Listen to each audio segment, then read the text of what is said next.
This is VSiN, the sports betting network. Follow the money. That's what I always say. You always follow the money. Yeah. This is Follow the Money with Mitch Moss and Paulie Howard on VSiN. Here we go. Welcome in. It is Follow the Money on VSiN, the sports betting network. Mitch Moss along with Paulie Howard. We are live in downtown Vegas from the Circa Resort and Casino. Busy 3-hour program lined up today. Ryan Kramer Sports Gambling Podcast, which you get every Friday night here on the network. In studio in 30 minutes. Early looks from him for the Super Bowl. Mike Somich, same coming up in an hour. ESPN Cleveland, Tony Rizzo in studio in 90 minutes. Did anybody want the Cleveland Browns job? And have the Cavaliers figured this thing out in the Eastern Conference? And we'll talk college basketball with Greg Peterson coming up a little bit later on. How are you feeling going into the first weekend without football in, my God, 5 months? Yep, no good. No good is the only good. answer. Did you give out heads to to everyone yesterday? Is that your top play? Heads 31-28 so far? I think I put 4 toss? units on that on VSiN.com. Yeah. A great story. Spreading around every single account on that. I was at the Orleans one year, like 20 years ago, guys walking around. I love tails. I love it. And they asked him about the actual game. He goes, no, I just love tails for the coin toss. I think it was an 8-1 run in the midst of that when he gave it out. Well, that's like how the national anthem betting has changed. Yeah. Right? Because many years ago, probably, when did it actually turn into like 0.1% of the people who want to bet it actually can get down decent bets? Because was it 5, 6, 7 years ago? Yeah. It was when numerous people, including the one person I think in Florida who was a news reporter for one of the Florida stations, I think like in Orlando or Tampa, and he was outside the stadium and he timed it with video and he put it out and it completely cooked any chance of anybody ever getting down at national anthem props ever again. But there was a time where, and I've told this story before, whatever year it was, 2018, the biggest bet that I had the entire year that year in the NFL was on the national anthem, and I was able to get down on outs, and we were given the answers to the test. Yeah. We knew to the second how long the national anthem was going to be, and our source was right on that. And won a lot of money. Now it's not even worth looking at, in my opinion. Same thing with color of the Gatorade. Yeah. What can you really get down on some of these novelty props? $50, $100? Again, for the majority of people who want to actually try to make some money on it? Well, going back to your first question, though, as we feel terrible here, it's because we love football so much, but at least the NBA's coming heavy Sunday. You have a Lakers, Knicks, OKC, Denver back-to-back in prime time, and the Joker is back, too. So that's at least a good job by the NBA on Sunday.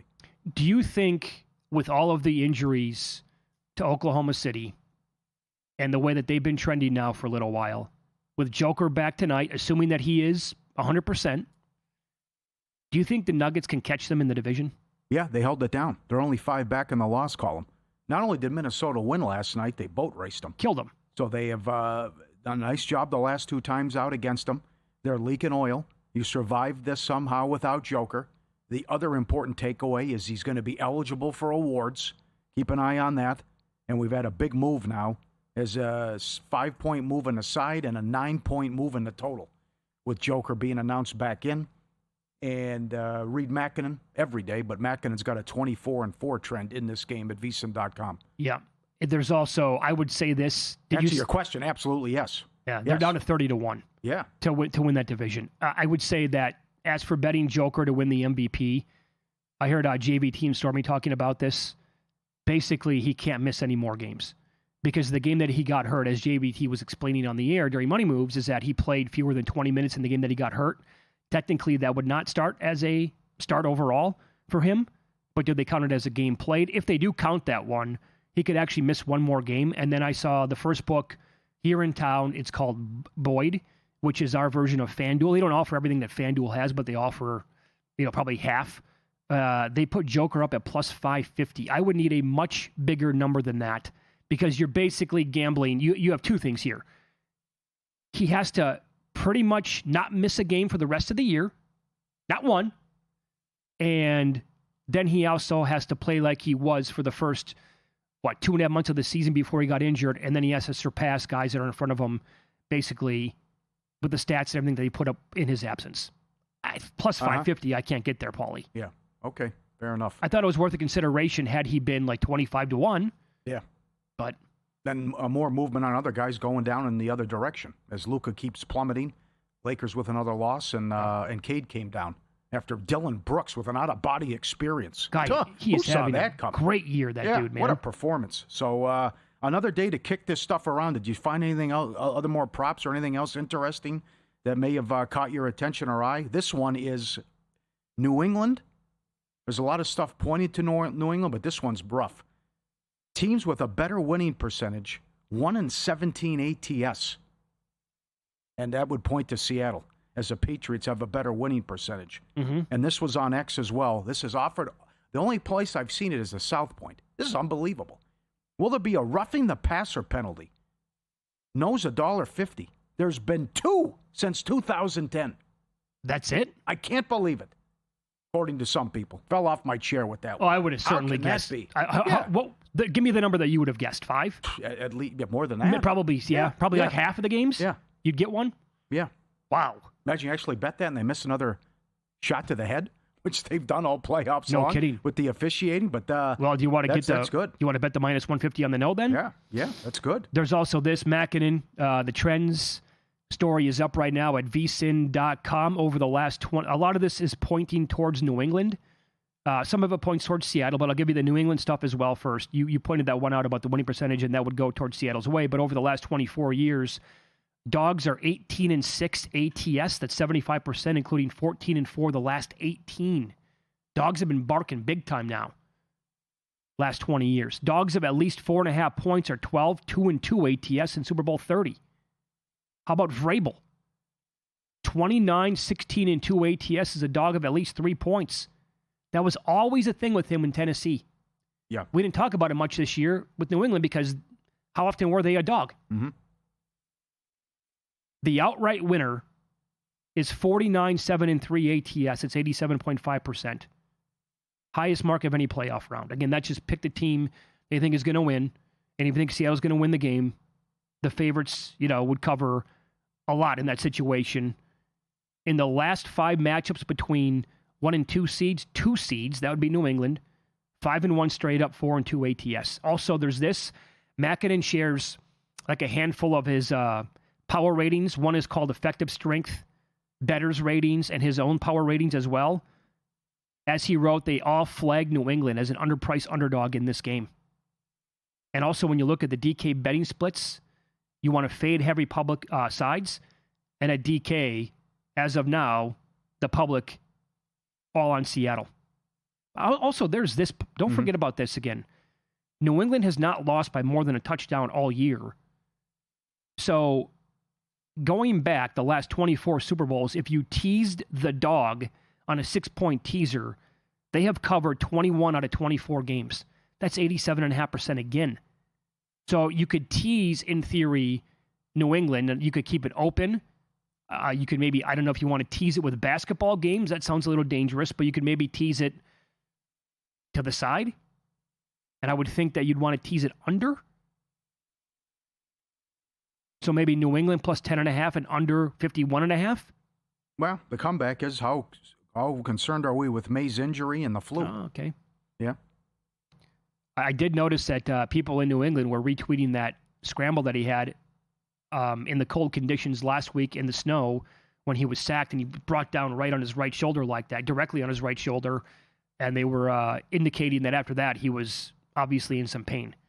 And that's the hit that took place. Vrabel poo-pooed it, said everybody's going to be fine. Nothing to report on the injury report.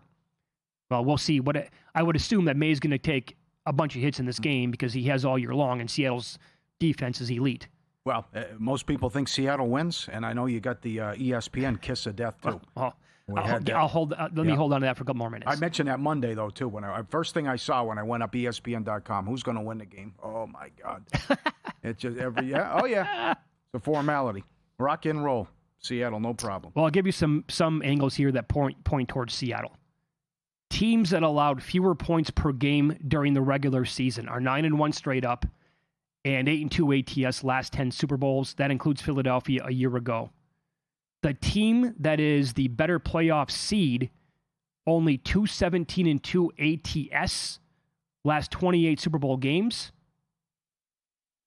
But in 2011, a bunch of those games through 2023, equal seeds matched up. That I think would, I think I have that wrong. That would obviously go towards New England. Teams, this is, I don't think this is talked about enough. We need to talk about this more next year in the NFL. Oh, no, Seattle's a better seed. Teams that, Yep. yeah, no, they are. Yep. But they're only 217 and 2 ATS, last 28, right? Okay, teams that stopped third downs more efficiently in the regular season, 10 and 6 ATS last 16 Super Bowl games. That's Seattle here. Third down conversions, man, that actually bothers me, and it has for a long time. Even when I don't have bets on games, it might be a team that I'm rooting for outright, or certainly if I have a bet on the game, when they can't get off the field on third down, and that was a killer to Green Bay several times in their playoff runs, specifically against the Giants. They could not get off the field on third down. Third and 8, no problem. Third and 11, penalty, first down. It's like, guys, please force a punt. And it can be so aggravating when that happens over and over and over again. Seattle was great against the Rams, and I love Paul Bovey, but I disagree with him yesterday. I just think they have a Rams problem. And the defense is nasty, and it's just hard to stop the number one offense. And I think this Seattle defense is for real. It's going to give May fits. They're going to put in a good performance in the Super Bowl with an excellent coach who has said the Tampa Bay game changed everything. Have you pondered Seahawks outs? Outs, yes. Yeah. Yes. All right, so I'll run that down then. The ultimate kiss of death with Super Bowl predictions. Several outlets on the same side. And you know what that means. This is Follow the Money on VSiN, the Sports Betting Network.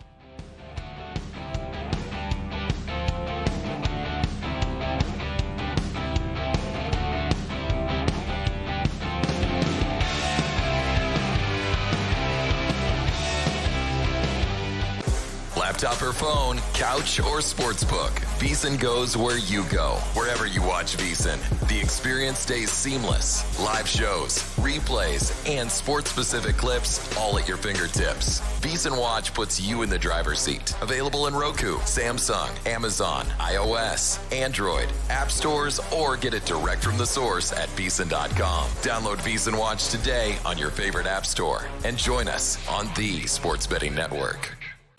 This is VSiN, a network of sports betting analysts, writers, hosts, and handicappers, all here to help you become a more confident bettor. We broadcast live every day from Las Vegas, the sports betting capital of the world, and from studios across the country, giving you insight from every angle of the action.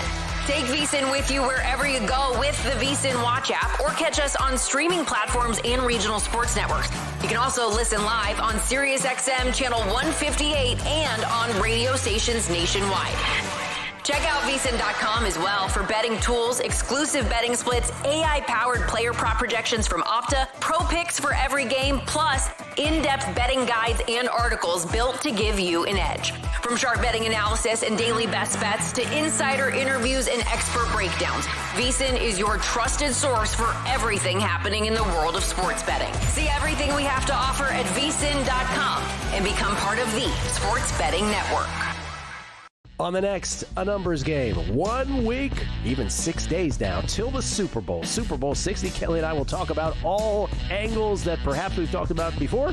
Probably some new ones as well as we look ahead to side, total, and props. We'll also hear from Wes Reynolds. Wes Reynolds on college hoops, what he's doing for Super Bowl 60 and beyond in his sports betting portfolio. Plus Adam Burke, as only he can on baseball and beyond. College hoops as well. It's a numbers game, 10 a.m. Eastern, right here at VSiN.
This is Follow the Money on VSiN.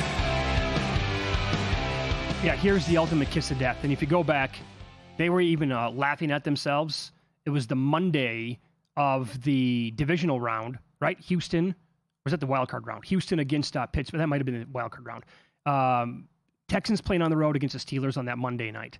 And every single person on the NFL Live show picked Houston to win outright. No, that was the New England game. That was New England. I'm sorry, it was the New England game in the division round. That's what it was. Every single person picked Houston, and they got it wrong. So every single person literally on ESPN.com that posted predictions so far in the game, like no joke, there's not one single person there picking New England. Everyone is on Seattle. So I did a Google search of other outlets and their predictions. Several people at The Athletic had predictions up on the game. Every single one picked Seattle. Same thing at USA Today. Every single person at USA Today picked Seattle. And I just stopped at that point. I'm like, why do I have to continue going down this path? 4.5 point spread. Nuts. The Houston thing was bizarre because they were underdogs. Yeah. When do you see that happen? No kidding. So this is just every single spot that you look, you're getting the same thing. And most people say pretty good chance it's not going to be close. Who's going to be the first person to come out and say, everybody's wrong, Patriots win this game outright? Yeah. We're still waiting. I know. I'd like to see a strong case. We might get all 11 people who said they voted against Belichick before that happens, the way we're trending here and how popular Seattle is. You're exactly right, Paulie. For everybody to be on one side with Seattle. Like, is the point spread that far off? Should it be higher than 4? It's not. There's a betting market. It tells you 4.5 is pretty much where it should be. A 4.5 point upset is not that big of a deal. Hell, if you go back to the national title game, I was on the air saying if Miami wins the game, it's not even that big of an upset. And they were, at the time, 8.5, 9 point dogs. They closed as like 7, 7.5. But still, had Miami won that game, not that big of an upset. That was 3, 4 points higher than this game. And yet everybody's on one side. I hate to be on that same side. NBA tonight.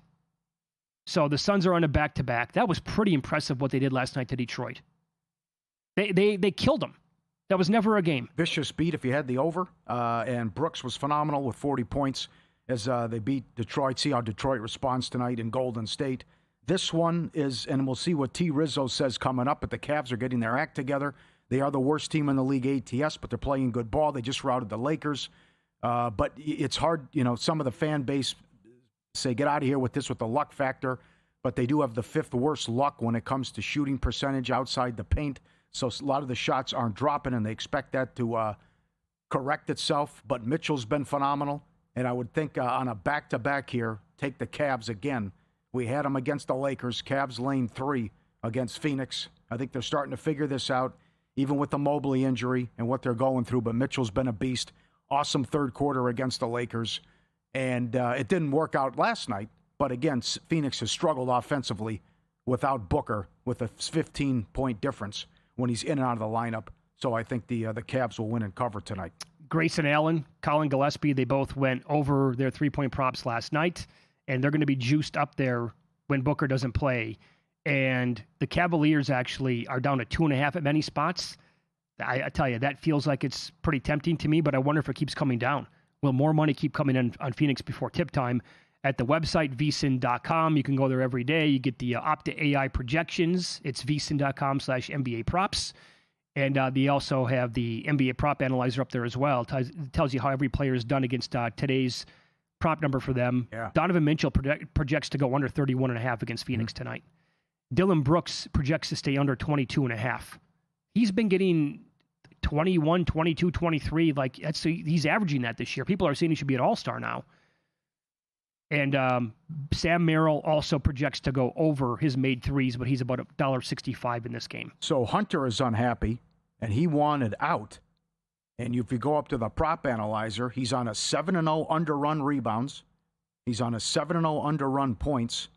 And Tyson for Cleveland, 7 in a row over PRA. Well, he's been good. And 7 in a row over made threes.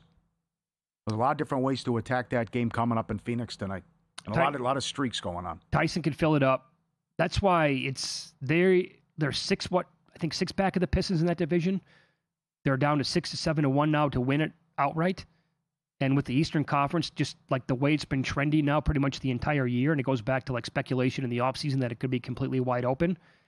If the Cavaliers are going to get fully healthy by the playoffs, of course they can win the East. Mm-hmm. They'll be as good as any other team there. They just have had so many injuries this year and so many games missed as a result. Did you want to do anything with this Lakers game tonight? Wizards, nice win last night at home against the Bucks. Won that game by 10. Yeah, wrong team favored. Yep. I would think the Lakers come out and in a foul mood after what happened in Cleveland. I mean, to get embarrassed like that on national TV and run out in the second half. So we'll see if Luka plays. He was listed as questionable. Reeves is questionable as well. That's a great start to have those guys back. And I would expect the Lakers to get whatever they want offensively in this one. They're laying 9. Total is 228. Don't we think if both guys play that Lakers team total over? Good look. Or maybe the game again here at 228? Mm-hmm. Now, are we getting carried away because the Clippers are favored? Is it because minutes restriction? This power rating with the Clippers now, even though they've won 9 of 10, to be favored in Denver. And I know you don't have Gordon, but you're going to have Murray and Joker's back. Brown's out, but these young guys have played so well. And they held it down, as we said earlier, in place of Joker. That this is, I think they can lock down Harden and contain Kawhi and get the win here. The concern is the back-to-back. Boy, you good call. We missed one with Porter. Oh, damn it. Porter revenge game. He was phenomenal last night. Had 7 threes. Son of a gun. Yeah. What a night. What Flag did. He dominated. Oh, last night was awesome. Should we have seen that coming, too? That Flag and Knipple were going to go off each other? I guess that was another angle, too. But Reed Makinen, again, 24-4 trend here to play the under. But we've seen a big move with the Joker announcement and a big move to the over and a big move. It's come down to like 1-2 now with the Clippers favored on the road in a great game. Well, what do you make overall? You asked the question. No, I like Denver. Adelman's done an amazing job. Yes, he has. I don't know if he can win Coach of the Year. He's been a long shot throughout, but how he was able to stabilize the team after Joker went down, and everybody's like, oh, this is going to be disaster time. And that was the exact opposite. To his credit, I mean, everybody was thinking they have a major depth problem, and that's going to be an issue with the on-off minutes for Joker come playoff time when they take on somebody like San Antonio or Oklahoma City. They found guys now that can go out there and play, and I can't wait to see the dynamic now with Joker back. I think, Paulie, he's going to be a full go in this game. I don't think it's going to be like he's playing 18 minutes. I think he's going to go out there and give him like his normal minutes from what I've been reading anyway in this spot tonight. If that's the case, 2.5 feels like kind of a bargain here. All right. Do the Pistons respond? This one's tough, too. Golden State laying 2.5 at home. Curry, 6-1 under run. His points, rebounds, and assists. And we'll see if Detroit can get their act together after getting humiliated last night. I think the Pistons do bounce back. And the thing that let them down, which, Brooks' is out-of-body experience. It's the number 2 defense in the league and the number 1 defense since December 1st.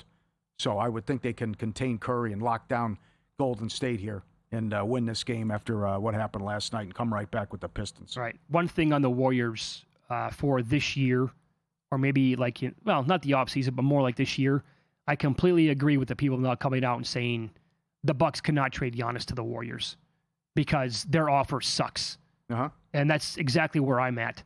You're not going to take Kuminga, Jimmy Butler, and picks down the road. That's a horrible offer. Who wants Kuminga? Steve Kerr is this great coach, right? Doesn't even play the guy after they gave him all that money. Butler is an 8. Like, I love Jimmy Butler's awesome, but he's going to be coming off the ACL now in his mid to upper 30s. I think not. Like, other teams could easily beat that offer, in my opinion, to Milwaukee. I'll give you this again on the website. Projections for tonight. Kings are playing at the Celtics. There is a trend, by the way, going back for a long time. Celtics off a loss, play the opposing team total under. In this spot, it would be the Kings. But the website is projecting Precious Achiuwa to go over points and over rebounds. Plus, that would mean to fly over his combo of points and rebounds in this game. They're projecting him for 16, 17 in this game tonight. Last check, it was around 13.5 here. But the Celtics are laying 12.5 in this game. Pritchard projects under 3.5 made threes. Hauser over 2.5 made. And the Grizzlies are playing against the Pelicans. I'm not going to get involved tonight with Cam Spencer like I did the other day. It's been a gold mine other than the other night since John Morant's been out, but the website is also projecting him under 8.5 assists tonight. But they are really hot and heavy on Zion Williamson to go over 22.5 points. And the big one tonight, Michigan and Michigan State. This from Evan Abrams. Under Izzo, they've played 234 home games as a top 15 team. This is only the third time they're a dog. How about that stat? That's incredible. Don't you... Michigan, and there's been some support for the under on social media, but it's gone up. It's up to 147.5 tonight, the total, and Michigan laying 1.5. Ryan Kramer in studio coming up next. His early look at Super Bowl props, and I've been told he has a fun off-script angle on Belichick that's going to rile everybody up.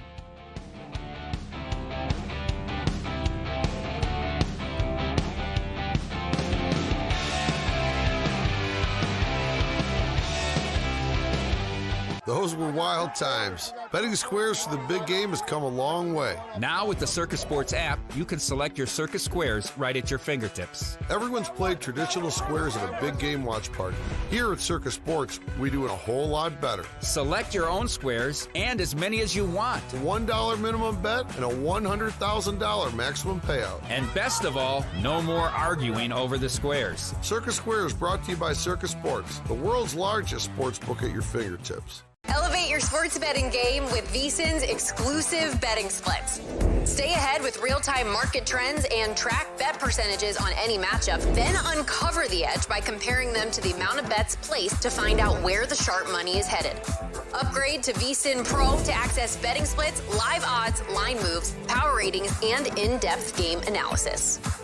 Go to vsin.com/pro to join VSiN, the sports betting network.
This is VSiN, the sports betting network.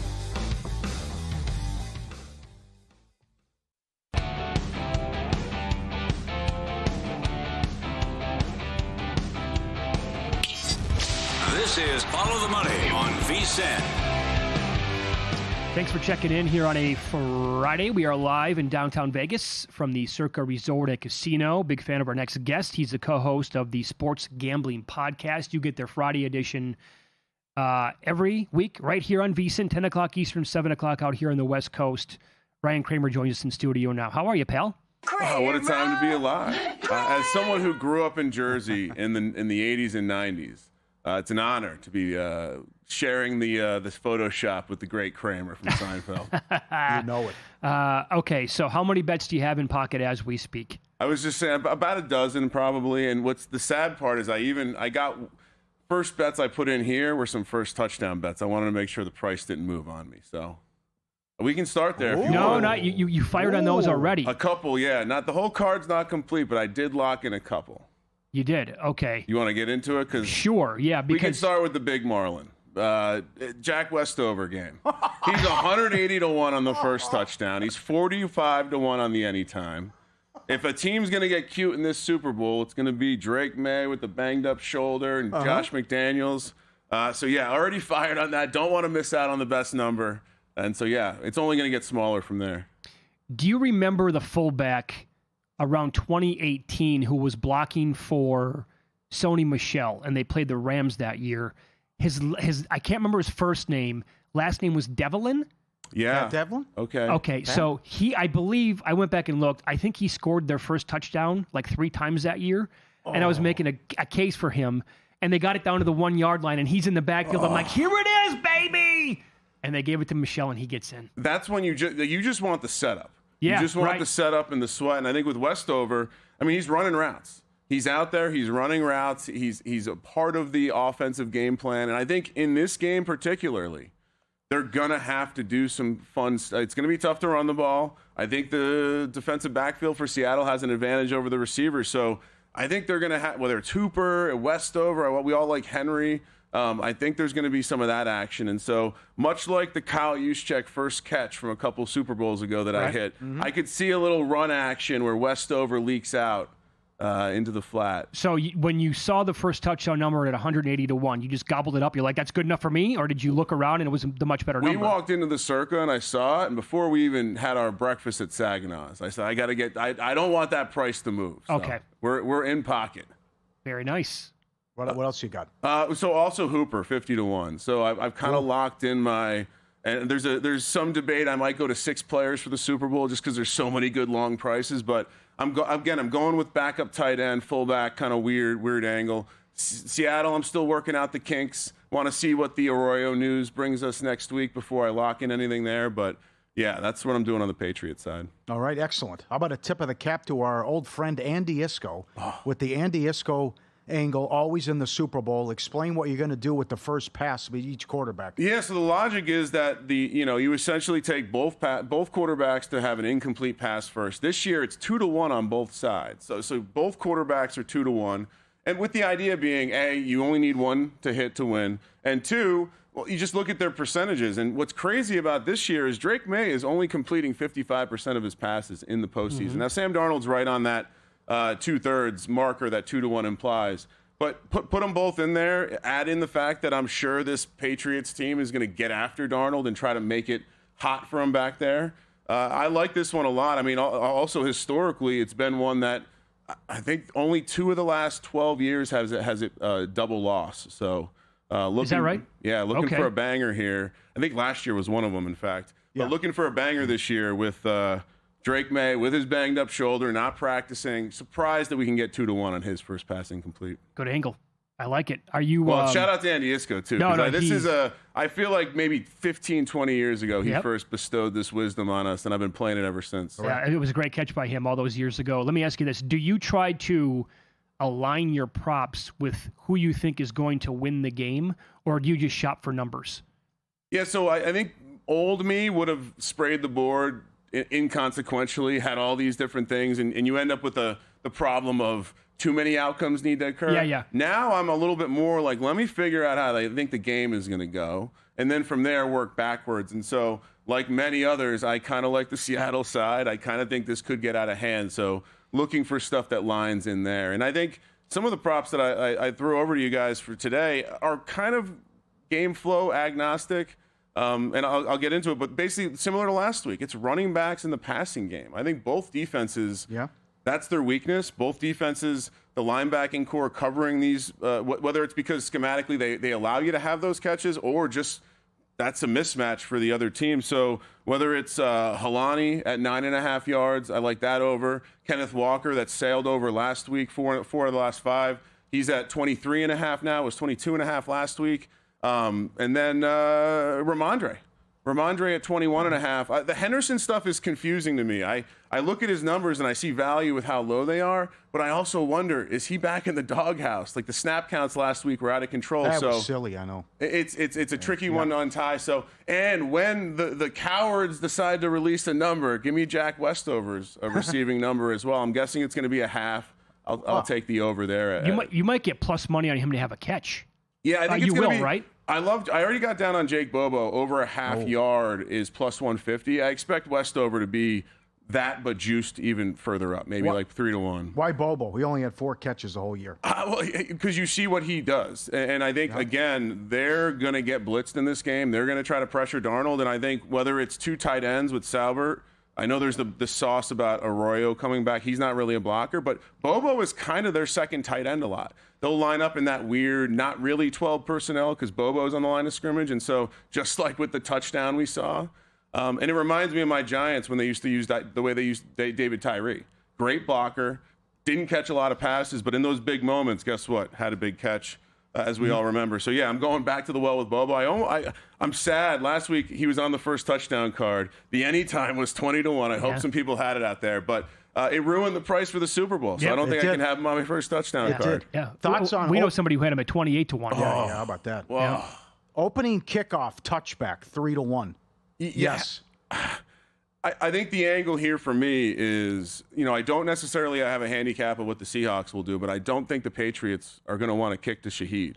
And so I think, if you can corner half of the market to think, well, that's going to turn into a touchback, then, we're kind of taking a coin flip and getting 3-1 on it. So I like that angle. Okay, let's talk this one out on the air. Number of players with a rushing attempt, over 7.5. Walker, Halani, Darnold, Shaheed, Barner, Tush-Push, May, Henderson, Stevenson. Bang. You got it. And there's not even the random one in there. That's right. We don't even have something, right? A backward pass. We've had a couple controversial backward passes that end up being rushing plays. Yeah, I think that would be the dream, right? You get one of those wide receiver screens early. That's a backward pass, counts as a run. I like it. I mean, I think just in the realm of that and the passing, I like over 2.5 players to have a pass attempt. And I would also take the over here just because I do think at least the Patriots, Josh McDaniels is going to have a couple cute plays up his sleeve. Agreed. He knows that they're at a disadvantage in this one. And so, yeah, whether it's a jet sweep, whether it's, like we said, the screen, whether it's a fullback run or something like that, I like that to get over. Well, let me ask you this. Are we positive here that Darnold's going to get a carry? I'm looking right now at the game log. He had 6 games, regular season and playoffs, where he did not have a single rush. So the film bros would tell you this is a tough one for him because the interior pressure with Barmore and Milton Williams is going to make it tough for him to scramble like he normally does. But anytime you're going to sell out with a blitz, I think there are going to be opportunities for him. So you just got to hope he gets back to the line of scrimmage and it's not a sack. Are you attacking the MVP board like first touchdown score? Or are you avoiding it, or who are you grabbing so far? Honestly, I have red pen circled around Darnold. The mismatch in the price between the money line and what he's getting. I understand you can talk yourself into JSN, but I would ask the question. Last week, JSN had a monster game. Does he get the MVP in that game? No, that was that's the Super Darnold. Bowl. No, Darnold. And I think it's that same problem. If JSN has a big game, he's going to have 2 touchdowns, and Darnold only have 2 touchdowns. So I think Darnold's the best value on the board for me. How about if you like Walker to go over receiving yards? There's an angle here where he could maybe vulture in at the 2-yard line a couple of times, get a couple of scores. Even if he runs for like 50 yards, has 40 catching, couple scores. I've gotten in my own head. I'm a little worried about the idea that they don't like his pass protection and they're going to be getting blitzed. And I wonder if Halani is going to be out there a little too much for him to have the volume. That being said, I do think big play potential is there. So maybe the better way to play Walker would be alt up his receiving yards and do something there. But yeah, I would be a little worried that Seattle has messaged that they don't necessarily trust him on all the downs. Okay, it sounds to me like you're going to be betting Helani MVP then. Little James White action from years ago. I mean, I certainly am going to play a Helani anytime touchdown. I think there's some value there. Very good. And you definitely like the Seahawks then. Yeah, I think so. Right now, Seahawks looking at the alts and probably leaning towards the under. So maybe an alt under with a Seattle alt might be in the books. Okay, there you go. Follow him on X at Kramer Centric Sports Gambling Podcast with Sean Green comes up on Friday nights here on VSiN, 10 o'clock Eastern, 7 o'clock Pacific. Awesome stuff as always. Great show that they put on. Thank you, pal, and we'll see you next week. Happy Super Bowl, guys. Back at you. Win, lose up next. Chaos Down Under. Paulie has the details here on VSiN.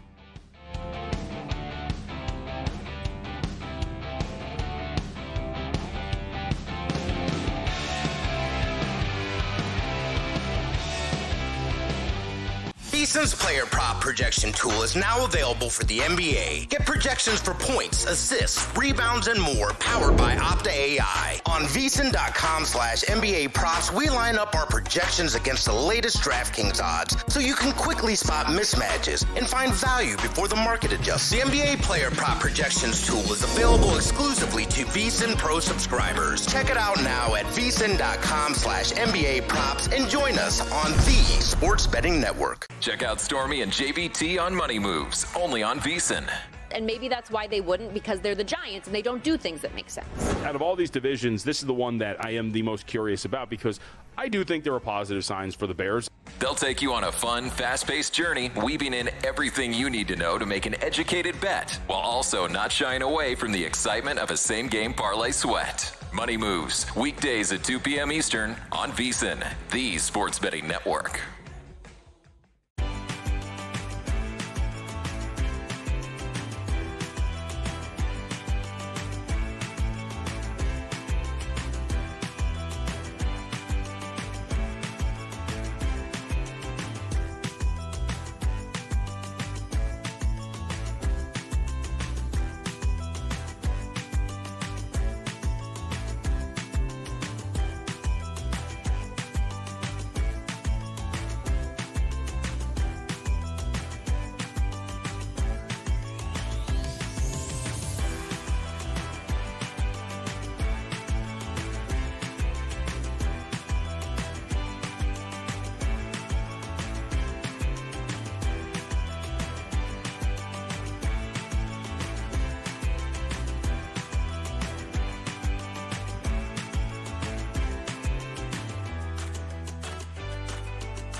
Win Some, Lose Some is sponsored by the Sharp Plays. Were you a winner last night? Wow, winning. Or was it a rough one? Well, they can't all be winners, can they? Loser! You're a loser! Paulie Howard recaps the night in sports betting in Win Some, Lose Some. Maybe you stayed up late. Maybe you woke up to an incredible tennis match. Joker plus 750 beats Sinner. Joker now 42-11 in the fifth set. Sinner 6-11. He saved 18 of 20 break points. He looked lost and lost the first two sets the previous match and somehow was a huge dog. There were 8-1s out there. He beats Sinner and takes on Alcaraz, who won after 5.5 hours in his marathon to start. So you had over 9 hours of tennis in the two men's semifinal.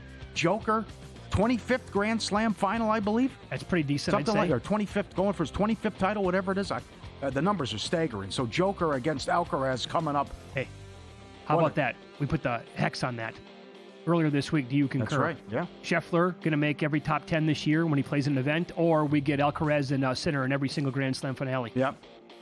Bros, first round leader, 50-1. Is he going to run away with this? He's got a 6-shot lead. I think we should be betting the no right now on him to win. Doing an incredible job. Wolves, 2-1 on the money line.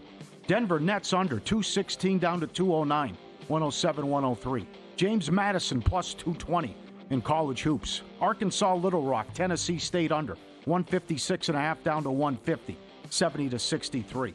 8 days in a row in hockey, there's been a hat trick, and home teams won 12-3 last night. Subscribe, be part of the team, VSiN.com, our radio and podcast friends. You always want to see these tweets and videos at Paulie Does Vegas on Instagram. Send them in, we'll put you on. Dog and the Snowman. Is this the one where he grabs the carrot?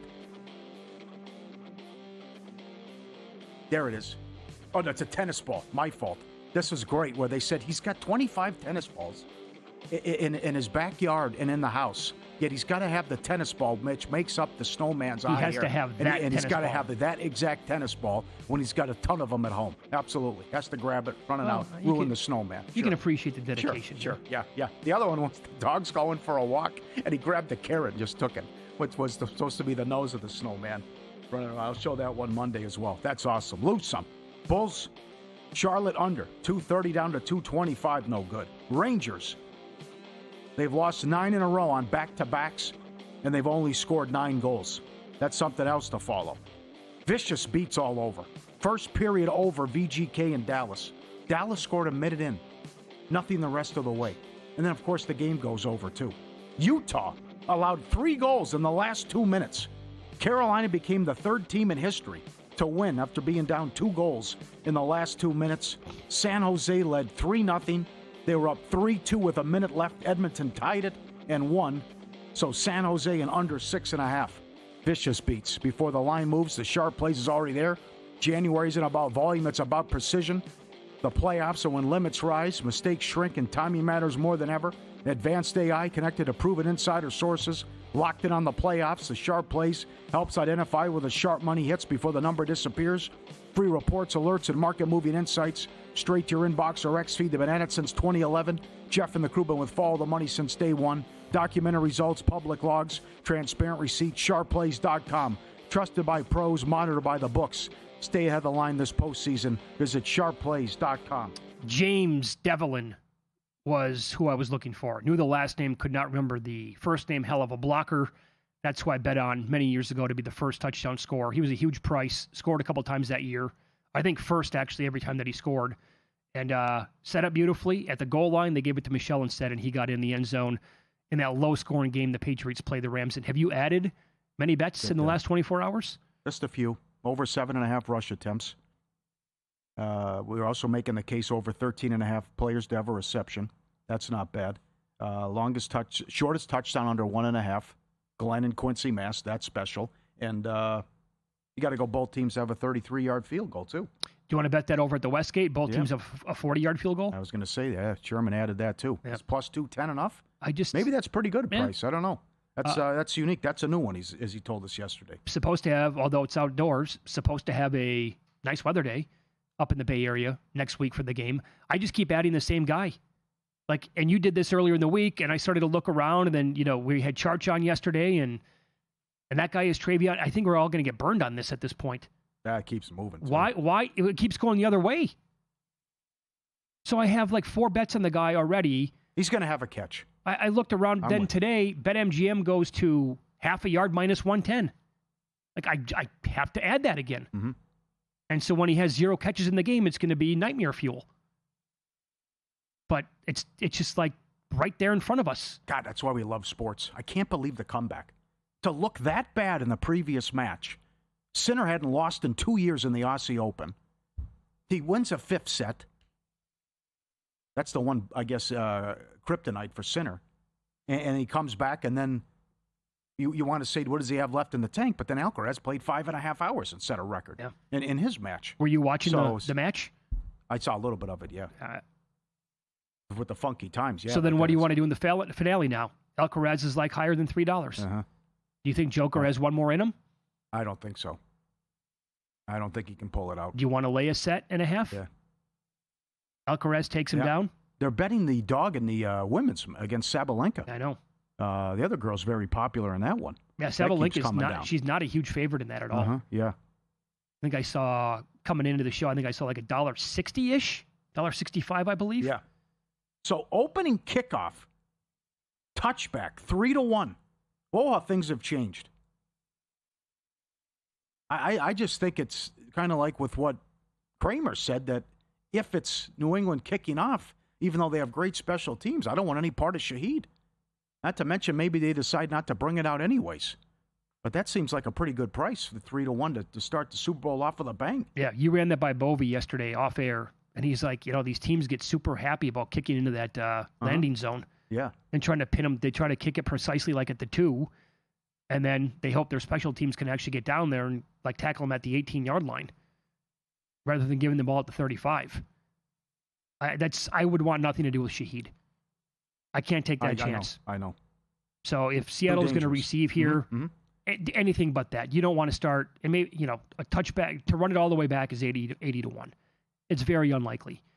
But for him to take it back to the 44 or midfield, he's ultra talented, and their special teams have been elite pretty much the entire year. Like they really don't have a weakness at all. They are one of the highest DVOA teams in the history of that stat or the metric. That's how good Seattle is. And I know that, like, overall, for the entire year, you could point at, well, the running game hasn't exactly been there. I still have my doubts about Sam Darnold, yada, yada, yada. Well, Darnold was, maybe it's the Rams defense. Darnold was fantastic a week ago. And the running game has gotten better. So the special teams, certainly, you would think, if that comes back to haunt Seattle, I think that would be a shock because they have been on point the entire year. And that in-season trade, this is why I think teams should go for it more. How strong of a trade was that for Seattle to go out there and have the wherewithal to think we can add Shaheed right now and he'll make our special teams even better, and then we can design plays for him in the running game, and he might be a home run threat in the passing game as well. Guys like that can turn a really good team into a team that even has it. He could be the thing that puts him over the top and wins a championship. We mentioned record breakers yesterday, and a couple viewers sent these to us as well. You can find longest Super Bowl rushing touchdown, 76 yards. Longest passing touchdown, 86 yards. They're 50-1. Will someone break Brady's record, 506 passing yards, 150-1? 216 receivings, 30-1. 205 rushing is 80-1. 15-plus receptions, 40-1. Who's got those? Steve Young? 7 touchdowns. Oh, 250-1. Oh, man. Yeah, Young had 6 against San Diego back then. I would... that was like 14-0 5 minutes in, wasn't it? Something that was crazy. Paul, I think you could add multiple zeros to some of those bets that in the Super Bowl, I would not take them. This is not the Super Bowl to me where I want to be betting over on everything. Like, does it turn into a shootout between these two teams? Frank B is going to be on the show next week. I can't wait to ask him, does he prefer to bet unders on Super Bowls where the total is like 55? Like, would he been on everything under if it was Rams-Patriots, for example? Or does he look at a game like this and say, that's 45.5, And there's a shot for this game to be 10-3. For a pro like that who thinks, and wants nothing to happen in the game, I wonder where the head's at overall thinking something like that. Because you can get, like the Eagles-Chiefs a couple years ago, on paper, that was going to be a shootout, and it was. I know. You never know. It's just so funky. I watched the game last night, Patriots-Seattle. I mean, there's no score in the second quarter.